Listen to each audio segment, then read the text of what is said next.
Bonjour tout le monde, alors aujourd'hui, ouverture de All Things Zombie Reload par Lock and Load Publishing. C'est en fait la deuxième édition de All Things Zombie que j'avais déjà eu dans le passé. Disons que j'étais pas super prêt à jouer à ce type de jeu-là. Et ça a été réédité, streamliné un petit peu, donc un peu plus intéressant maintenant. Il y a aussi le jeu de miniature qui existe, qui est juste All Things Zombie miniature, donc qui utilise sensiblement les mêmes règles, mais avec des figurines qu'on doit acheter à part, bien sûr. Donc, All Things Zombie, petite boîte, pas super épaisse. Déjà en partant de ce qu'on peut voir, comme j'avais indiqué dans le déballage en fait, du colis que j'avais reçu de Lock and Load, c'est malheureusement des jeux qui sont pas en édition limitée parce qu'ils font quand même des reprints de temps en temps, mais qui a quand même un certain prix et on ne paie pas malheureusement pour le matériel qui est dans la boîte, contrairement à certains autres jeux. Notamment des jeux qui sont dans une quarantaine, cinquantaine de dollars. Normalement, tu as des figurines, tu as beaucoup de choses comme ça. Et ça, je ne vais pas dire que ça égalise un peu le prix du matériel que tu payes, mais là, présentement, là-dedans, ça ne vaudra pas le prix, genre les 60 $ que j'ai payé pour ce jeu-là. Clairement pas. On oublie ça, là. Puis en plus de ça, ça se peut qu'il y ait des erreurs sur les counters qui n'ont pas été réglées depuis longtemps. Donc, je vais le voir parce que je les connais, je les ai vus. Donc, je vais pouvoir valider si c'est bel et bien le cas. Et déjà en partant, avec la boîte, c'est pas une boîte extrêmement solide en partant. Elle est quand même épaisse, mais selon le poids qu'il y a eu dessus, les côtés sont déjà en train de rondir. Surtout quand la boîte n'est pas super épaisse. Et ici, on peut voir que le sticker sur le dessus a été mal appliqué sur le dessus de la boîte. Donc, il y a déjà il y a une bulle. Donc, il y a eu une bulle ici. Donc, déjà, côté qualité juste du boîtier, c'est plutôt dommage. Hein? Donc, c'est pas chic. Par contre, les illustrations, c'est quand même bien. À l'intérieur donc de cette boîte-là, on voit ici que j'ai 2 dés d'une qualité dégueulasse. Donc, des D6 standards. Il aurait pu... Puis même, ils sont même pas exactement pareils. J'en ai un plus beige que l'autre. C'est comme, on dirait que c'est un vieux dé. Bref, j'ai ça. Et dans le livret d'instruction, on pourra regarder rapidement, mais il m'indique de prendre 2 dés de couleurs normalement différentes et aussi d'autres dés qui ne correspondent pas aussi aux autres couleurs. Donc, je vais devoir fournir moi-même. Déjà, des dés, c'est pas ce qui coûte le plus cher à mettre, surtout quand c'est des D6 avec aucune engravure dessus. Ça coûte probablement 1 cent, ça, un dé comme ça. Donc, par la suite, on a un paquet de cartes, donc des cartes d'événements et de personnages, de ce que je vois, qui sont pas dans un shrink, qui sont juste avec un petit plastique ici. Donc, si je retire ça, donc on a les cartes d'événements. La qualité est bonne, par contre, pas wow, mais on voit déjà ici, ça commence à être usé juste par le transport, donc c'est sûr qu'il va falloir mettre des protecteurs là-dessus. Ça donne bien parce que je protège absolument tout, mais pour ceux qui ne les protègent pas, mais vous voyez qu'il y a déjà une certaine usure, même en les recevant. Donc, tout ça ici, donc c'est les cartes avec les spawns en tant que tels des ennemis. Il y a des objets qu'on peut récupérer dans le bas. Donc, toutes les cartes sont exactement, je vais dire, pareil pour le layout. Mais par contre, les récompenses, le nombre de zombies qui spawnent, l'endroit, c'est différent à chaque carte. Donc, le petit paquet de cartes événements ici. Donc déjà, c'est pas fou, hein? Donc 2D avec à peu près quoi, une vingtaine de cartes. C'est pas 25 cartes parce qu'il est marqué carte 25. Donc 25 cartes événements. Par la suite, on a les cartes de personnages. Même principe, c'est la même qualité pour ces cartes-là. Et ceux-là sont dans l'autre sens. Ils ont probablement une habileté. Et on peut mettre aussi des jetons ici pour dire que c'est ce qui est équipé donc sur le personnage. Donc, évidemment, il va y avoir, vous voyez qu'il y a quand même beaucoup de texte. Il faut lire le livret de règles qui sont les règles 1.1 pour faire le tour de tout ça. Et donc, il y a des survivants. Bon, un autre personnage, Sailor, Nick. On a Milicia. On a Lil, Jimmy, Ganger. Et on voit ici, vous voyez, peut-être que c'est les bonnes cartes. Il y a un 3-3, 4-4, 4-4. Normalement, Survivor, ok, j'allais dire 3-3, 4-4, 5-4, parfait. Donc, peut-être que les cartes ont été arrangées dans ce printing. On va le voir avec les counters. Donc, normalement, c'est un Ganger qui est mal imprimé. Donc, on va bien voir. Donc, toutes les cartes de personnages, donc à peu près le même nombre. On n'est clairement pas rendu à 1$ au total avec ce matériel-là. On arrive maintenant au livret d'instruction. Vous voyez un peu l'épaisseur des règles. Il a morflé déjà pendant le transport. Le papier, je m'attendais à ce que ce soit un genre de gloss, alors que pas du tout.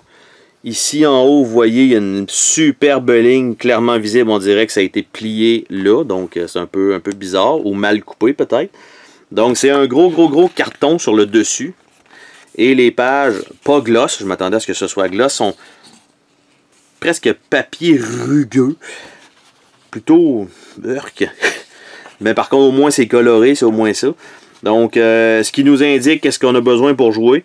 Donc, on a besoin des maps qui vont être dedans, les counters, les events. 6 dés à 6 faces.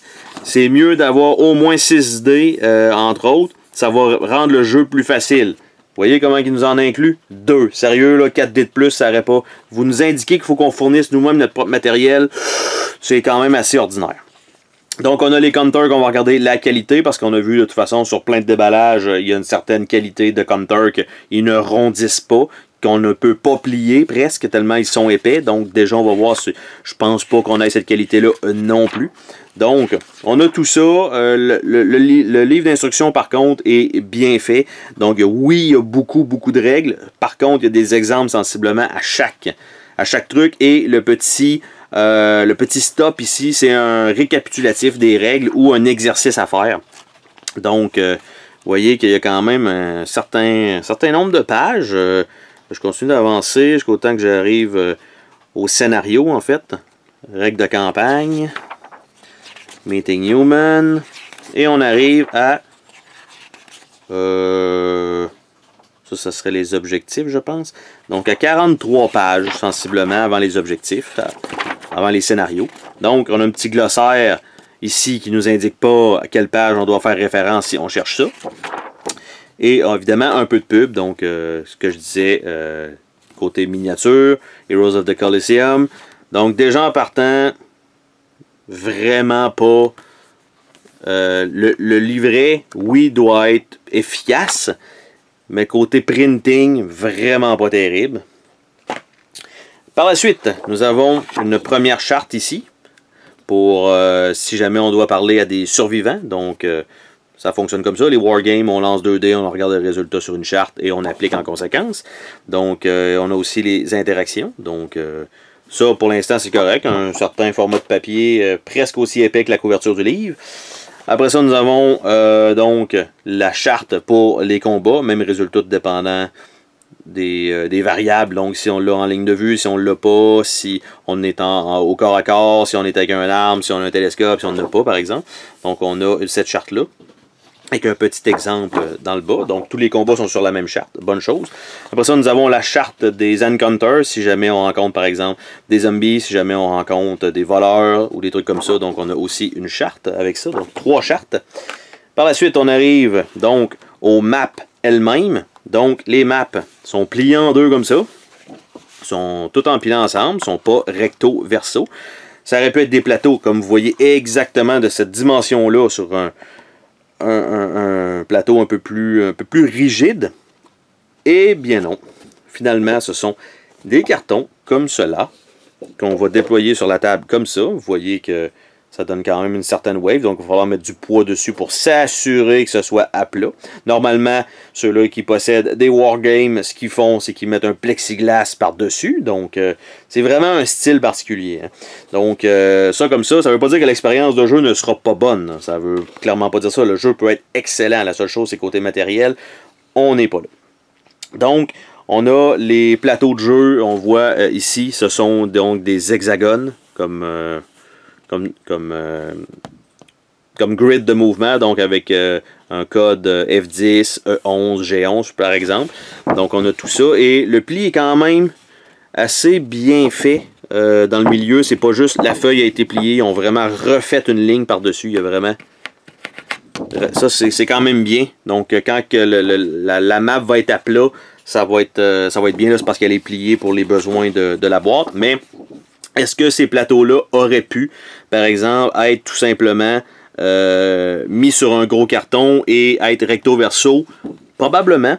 La seule chose, c'est que là, en le faisant comme ça, c'est que ça vous permet d'avoir les 6 maps qui sont quand même d'une certaine grandeur, toutes collées les unes sur les autres pour remplir des ex, comme vous voyez à peu près ici. Donc, les mettre côte à côte ou tout dépendant du sens que vous allez en avoir besoin. Et bien sûr, donc ça va avec les scénarios. Donc, il y a des bâtiments, des champs. C'est une zone rurale du Nevada. Donc, il va avoir ça, donc tout dépendant de la grosseur de map que vous allez avoir besoin. Ça se peut que les premiers scénarios, ça soit uniquement une seule et unique map. Donc, on a quand même tout ça qui est fourni. Est-ce que ça va tenir le coup à la longue? J'espère que oui, c'est quand même une bonne qualité de carton. C'est plus épais que les chartes. Donc, déjà en partant, au moins, il y a eu un peu d'effort là-dessus. Et la feuille... Je viens de la prendre là, dans mes mains, puis je la trouve vraiment pas épaisse.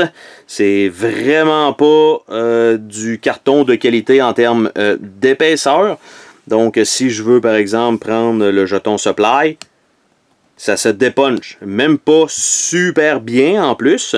On voit qu'il y a quand même une petite coche en haut qui reste sur le jeton. Donc, normalement, cette qualité de jeton-là est à peu près ce qui se fait dans les wargames normales. Donc, c'est pas comme « Ah, wow, c'est vraiment dégueulasse ». Si on s'y attend, on le sait un peu que ça va être ça.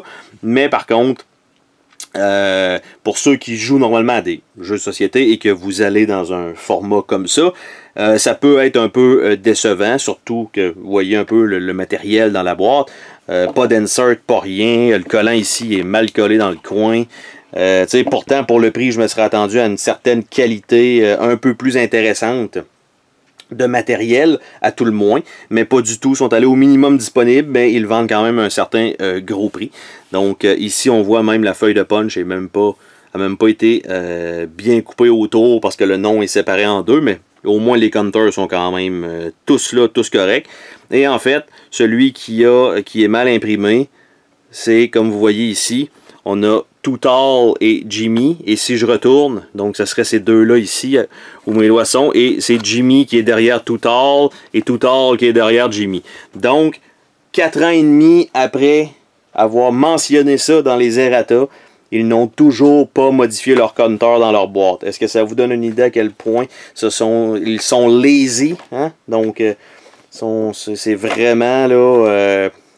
ordinaire de leur part. Ils ont quand même fait une version 1.1 des règlements, mais ils fournissent la feuille de counter vraiment pas épaisse. Il y a encore les errata sont même pas inclus dedans. Comme j'ai dit, 4 ans et demi, hein, on s'entend qu'il y a eu le temps d'en avoir des reprints.